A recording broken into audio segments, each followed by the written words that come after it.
Hey, what's up, entrepreneurs? Alejandro Clavel here. Today, I want to talk about being resourceful. Being resourceful is a key ingredient of becoming an entrepreneur because it's not like getting a job. When we get a job, at least in the beginning, we know that we're gonna keep getting that steady paycheck every week or every 2 weeks, whatever may be the case. And then we just have to, prove that we can do the job, and then we know exactly how much money we're gonna get. However, when we are getting into entrepreneurship, we really don't know what is the amount of income that we're gonna be bringing in the very beginning. If we work hard, if we put the time and effort and all the resources necessary to keep growing that business gradually, at some point we're going to reach whatever is our goal financially.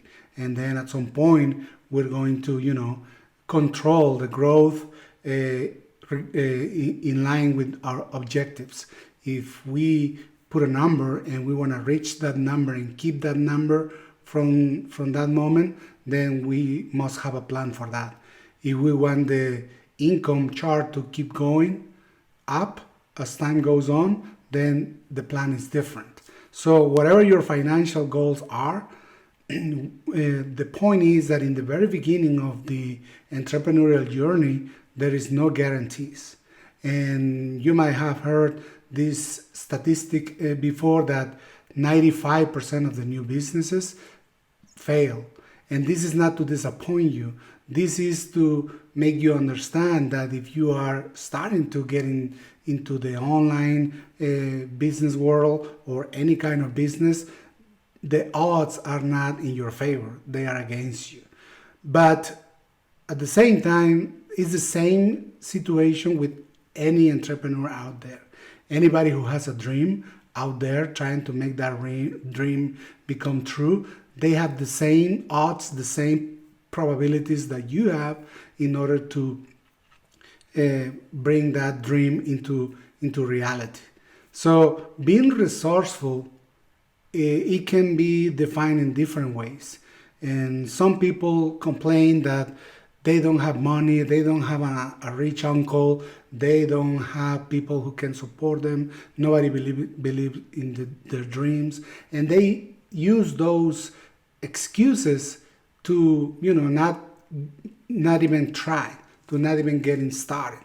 Or if they get started, immediately they give up because they think that, I have invested so and so and so and I don't see any returns.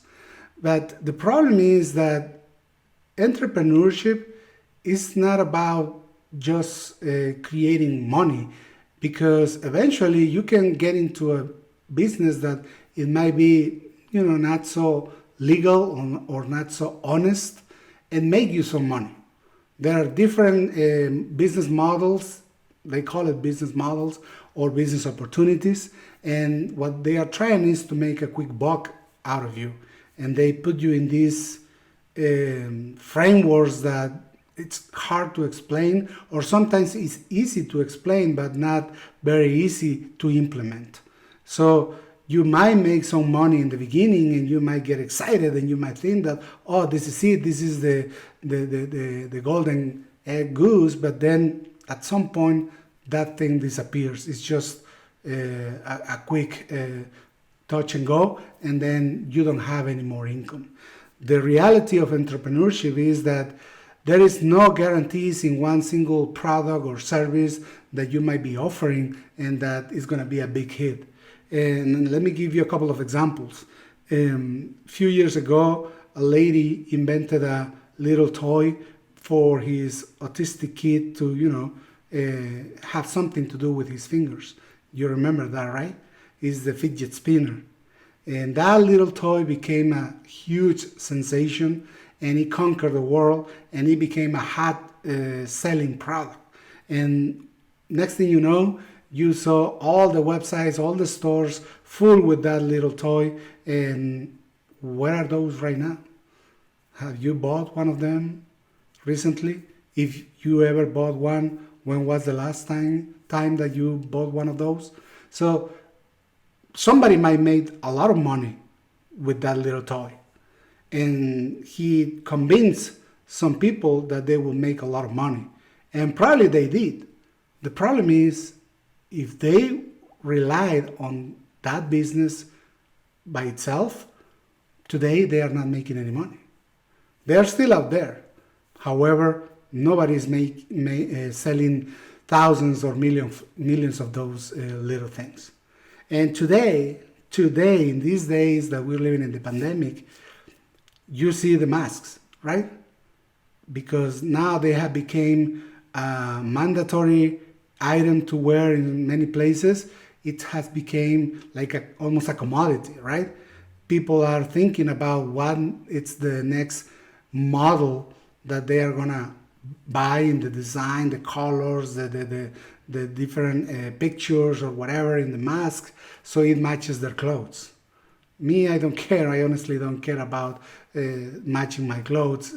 I'm not a fashion person, but there's definitely a lot of people who really care deeply about what colors they wear that, make them look good, even if you have to wear a mask.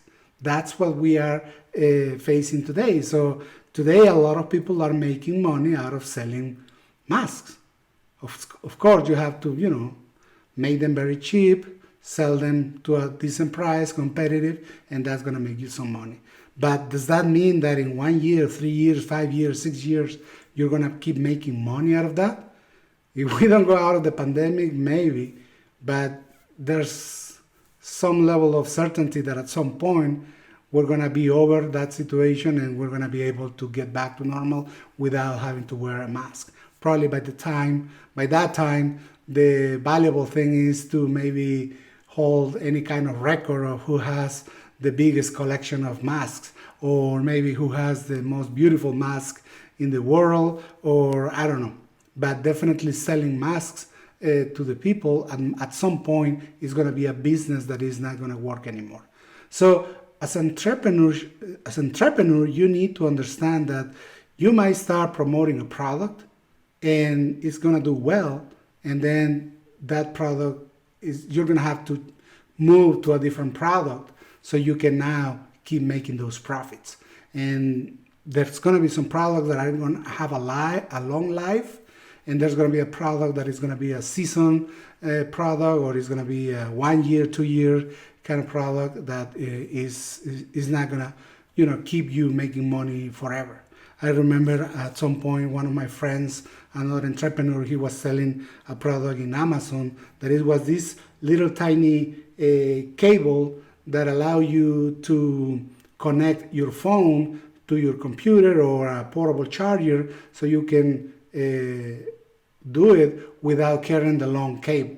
So it was a tiny little thing that at some point it became like a ring, and you used it with your keys. So it was very easy. You didn't worry about forgetting the cable. It was there with you. The only catch is that it had to be very, very close to your computer or the charger. It's not like you could, wear it like your cable hanging from the phone. So, but at some point, his mentor told him, you have 1 year to keep selling this product, making profits, and also having a decent margin, because eventually the market floods with a lot of other vendors. Your product is not unique. Anybody can sell it. You just order it from a manufacturing country, and then there you have 1,000, 10,000, a million products that you can offer online. So that's what I call being resourceful in terms of finding those niche products that you want to promote. Another thing is, we know that marketing is about, promoting.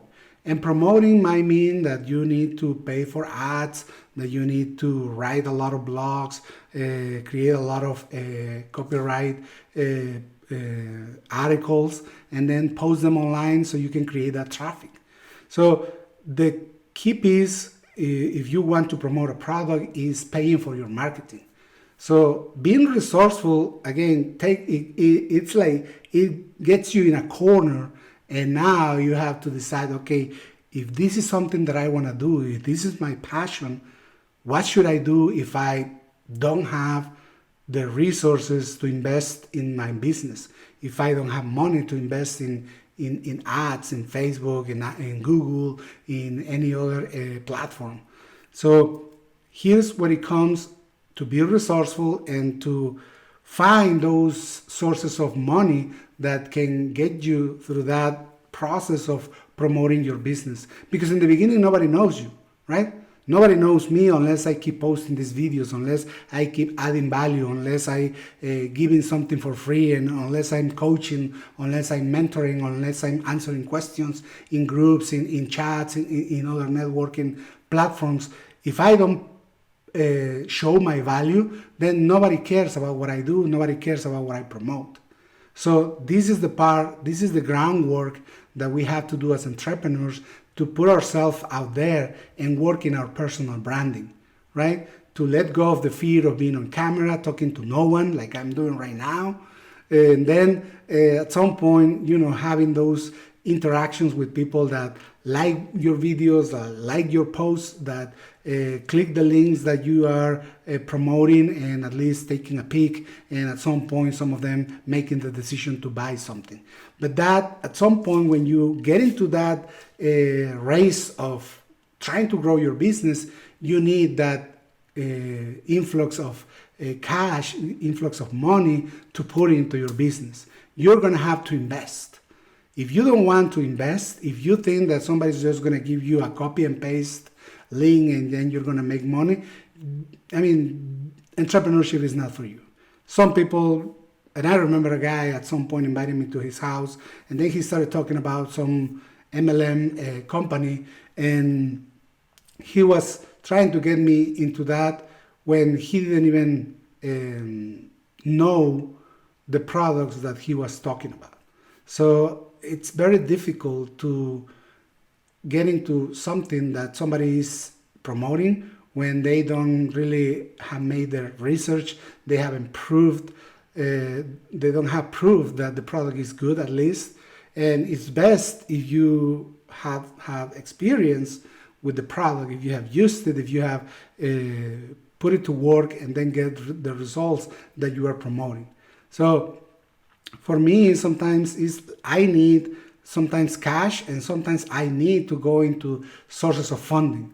And the sources of funding can be different.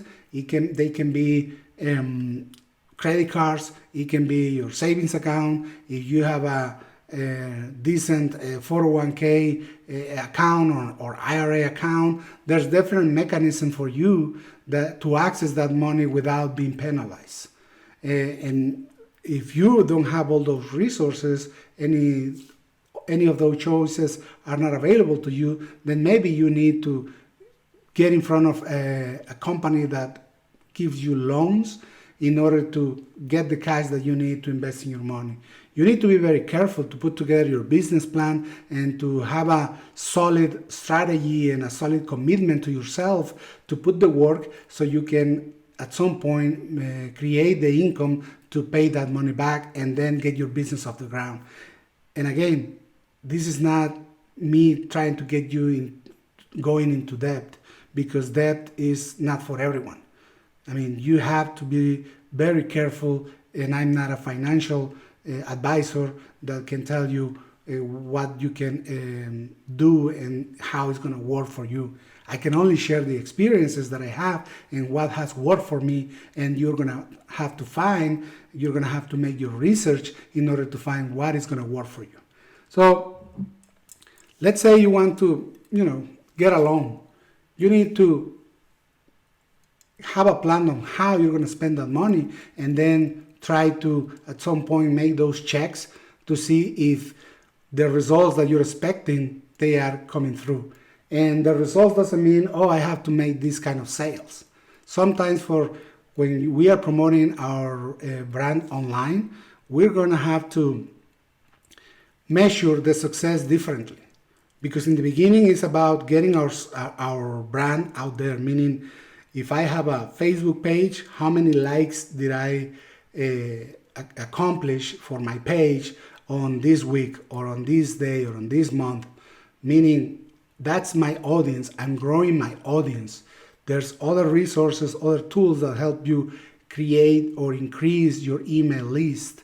And your email list, you can put some thresholds and say, okay, when the money that I'm going to invest, it has to translate in getting maybe 100 email accounts into my list in the first month, if you will. I'm just throwing a number out there. Or maybe you want to say, I want to have 1,000 new email accounts into my list by the end of 2 or 3 months. Whatever is the number, that's the kind of success that you have to put against that money that you have invested. Why? Because the bigger your audience is, meaning how many people know about your brand, about your page, about your company, that's where you're going to start sending more promotions, new emails with a lot of content, with a lot of value, and now you can then have them buy something from you. So in order to get that business going, there's no way around it. You cannot live off the free stuff forever. Your business is never gonna get off the ground. It's never gonna start producing anything, because let's be honest. There's millions of people out there. There's thousands, millions of entrepreneurs trying to make money on the internet. The question is, who has a solid business plan and who is executing and putting the resources needed to get that business off the ground? And some people just do it organically. I have used the hybrid approach. I put content and I publish things and get some likes just without paying anything. And also I pay for ads that give me some likes, give me some email into my email list, so I can keep growing my audience. So there is no silver bullet. I'm not going to tell you can get 1,000 or 10,000 emails just organically. I haven't had that experience. And even with paid ads, there's nothing guaranteed. If somebody's telling you that they have a formula to get you 10,000 emails in your list, they are just bragging about something, and maybe 1% or 5% of the people who do that, they're going to accomplish it, but it's not different. It's not different from people going the organic route. I remember this entrepreneur, John Lee Dumas. He one day decided to go full-time entrepreneur, and he made the goal of publishing one podcast episode every single day. So, I mean, if you can make that kind of commitment, I know I can't. If you can make that kind of commitment of publishing one podcast episode every single day, then you don't need maybe a lot of paid ads. Just by promoting your podcast and getting those subscribers, and once you have a lot of subscribers, now you can just throw offers, throw links, throw all your affiliate offers there. You might get some income. But that's the kind of commitment. This guy uses 1 day a week. 1 day a week. He works for like 8 to 10 hours, and he produces the content for almost a month. So in the next week, he's working on something else. But the podcast comes out every single day. And the podcast name is Entrepreneurs on Fire. And that's what inspired me to, put the type of name in this group. But that's commitment. This guy showed commitment, and in a very short time, he has accomplished a lot. So if you want to follow him, go ahead and follow him. It's John Lee Dumas, and his podcast is Entrepreneur on Fire. So going back to the resources, a lot of people get caught in the situation that I don't have a lot of money, so I can. But then they don't have any problem with working 8, 10, 12, sometimes more hours per day for a boss, a company that don't appreciate their efforts. I have learned the hard way that the reward for working hard when you work for a company, for a boss, what is that? The reward for working hard is more work. Because even if you get a promotion, all right, let's say, okay, it's all rosy, it's all perfect, it's nice, I got a promotion and I got 20% bump in my salary. Yeah, but what does that come with? It comes with 50% more work. Probably you're going to do different work. Probably now you can brag about your position. Now you can brag about how much money you make, but it's more work. So when you're working for somebody else, the reward for working hard is more work. And when you start your own business, especially online, you have the tools and you don't have to put the physical effort. It's more intellectual. It's more about information. It's more about knowledge. And that's the difference. Now, the other part is how am I going to get the resources to invest? And a lot of people keep their day-to-day jobs. Some people get a second job to create that little amount of cash that they want to invest. But at some point, once the ball gets rolling, if you don't want to lose momentum, you need to make the hard decisions in your business. And the hard decisions is, okay, I need now to invest more money. I need to put more into my marketing strategy. I need to create a digital product. Maybe I need more professional video editing. I need help with my graphics, with my website. Whatever you want to do is going to require those resources. Now, the question is, are you resourceful? Because being resourceful is different from having resources. Okay? Being resourceful is different from having resources. Growing up, my father, he was a cab driver, okay?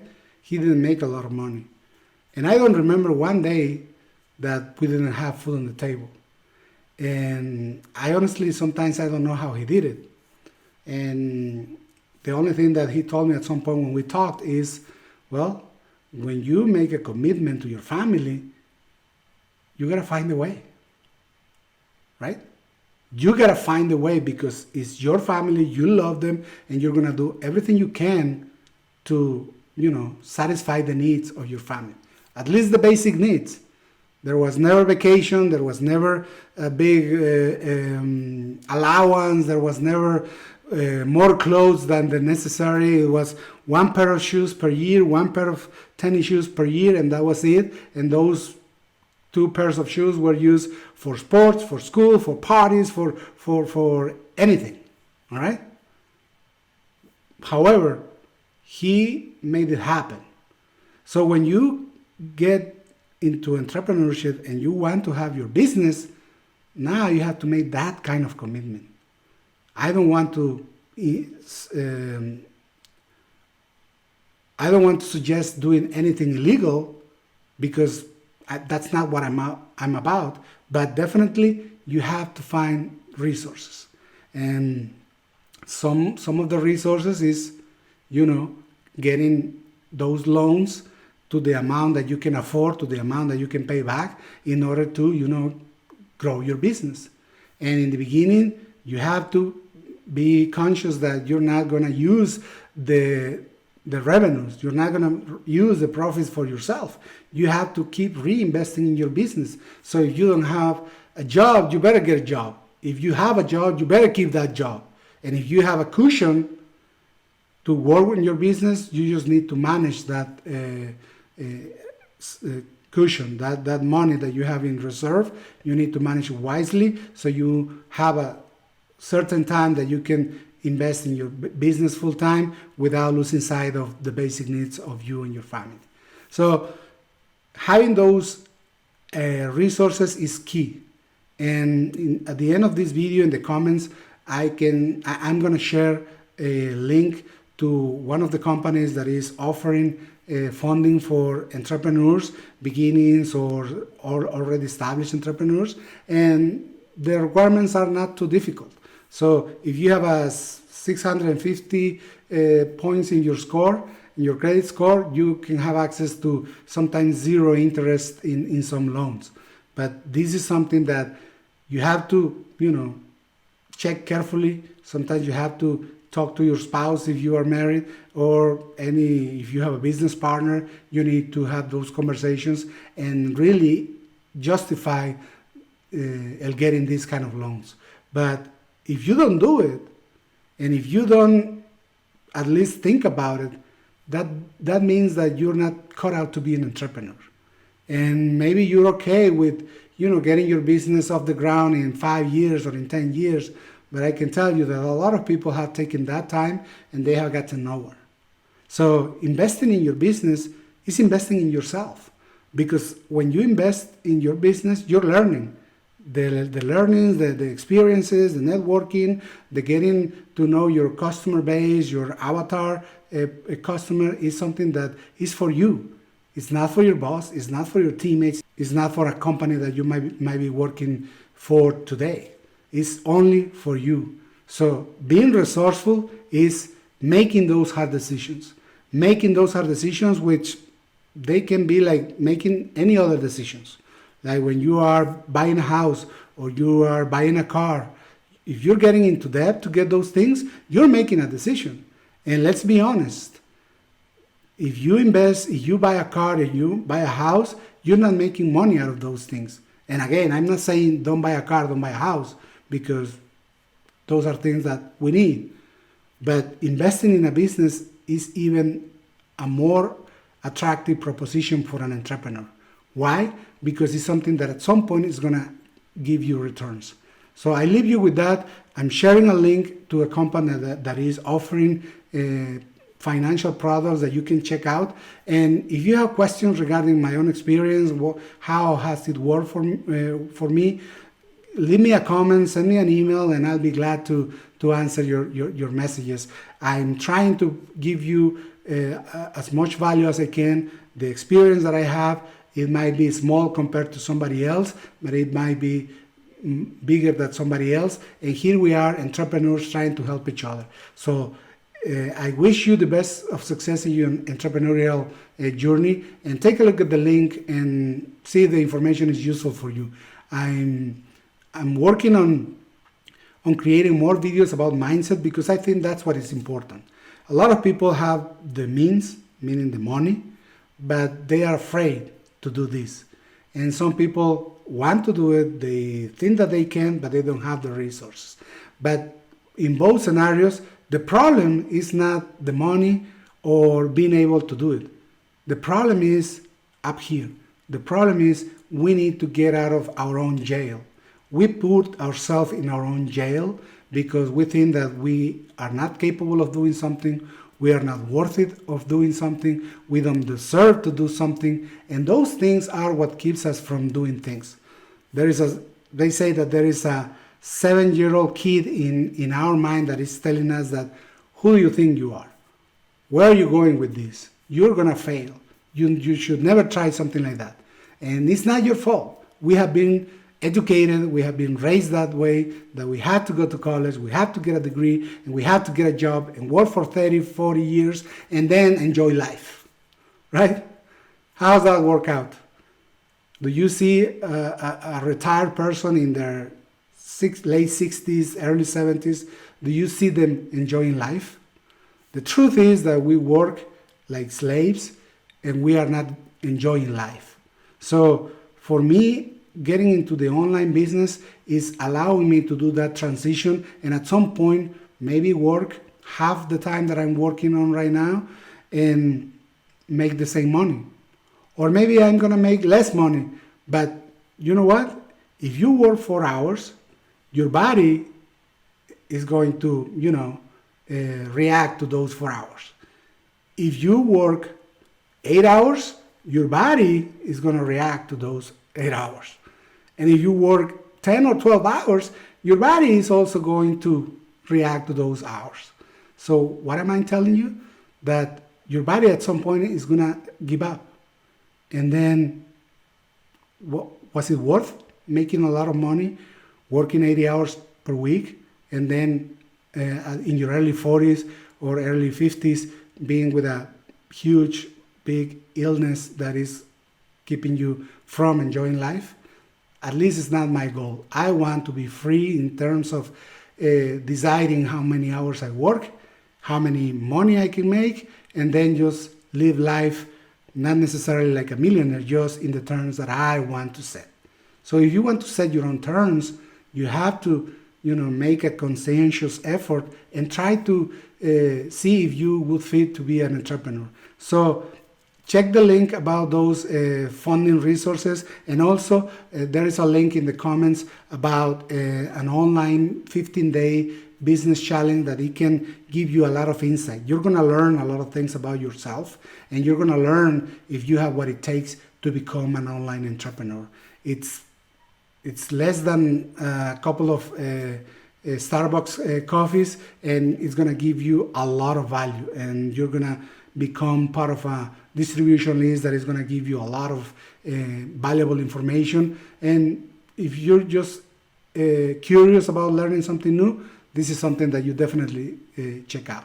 So take care, my friends. Let me know if I can help you in any way, and I'll see you in the next video. Bye.